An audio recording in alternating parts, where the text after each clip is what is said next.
तालुक्याच्या कार्यकारिणी जाहीर करण्यात आलेली गंगाखेड दौऱ्यावर असताना नियुक्तीपत्र देऊन ऑल इंडिया पॅन्थर सेनेचे महाराष्ट्र अध्यक्ष विनोद कोळे, परभणीचे युवा जिल्हा अध्यक्ष निवृत्ती वाघमारे, अनिकेत साबणे यांच्या नेतृत्वात विकास रोडे यांची गंगाखेडच्या तालुका अध्यक्षपदी निवड करण्यात आली। शांती फुलवरे यांची तालुका उपाध्यक्षपदी निवड केली। नारायण सिंगारे यांची तालुका कार्याध्यक्ष, सूरजकुमार रायभोळे तालुका सचिव, नितीन कांबळे तालुका संघटक, ईश्वर रायभोळे तालुका सरचिटणीस, प्रेम हनुवंते गंगाखेड शहराध्यक्ष, आलिंद कांबळे शहर उपाध्यक्ष अशी कार्यकारिणी गंगाखेडची जाहीर करण्यात आलेली आहे।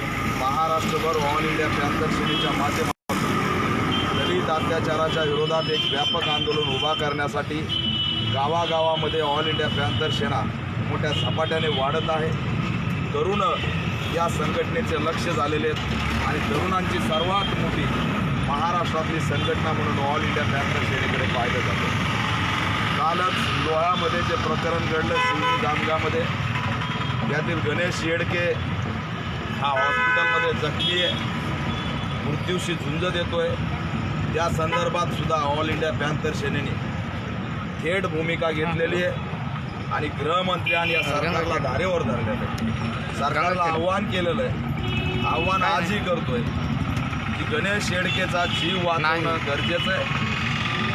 तो औरंगाबादच्या रुग्णालयामध्ये मृत्यूशी झुंज देतोय, त्या ठिकाणी त्याचा इलाज व्यवस्थित सुरू नाही आहे। म्हणून तात्काळ विशेष विमानाने गणेश येडकेला मुंबईला हलवून शेजारचे मोठ्या दवाखान्यामध्ये, मोठ्या हॉस्पिटलमध्ये सरकारच्या निगराणीखाली त्याच्यावर इलाज झाला पाहिजे, ऑपरेशन झालं पाहिजे आणि त्याचा जीव वाचवला पाहिजे। जर त्याच्या जीवाला काही झाल्यास सर्वस्वी गृहमंत्री आणि सरकार जबाबदार राहील।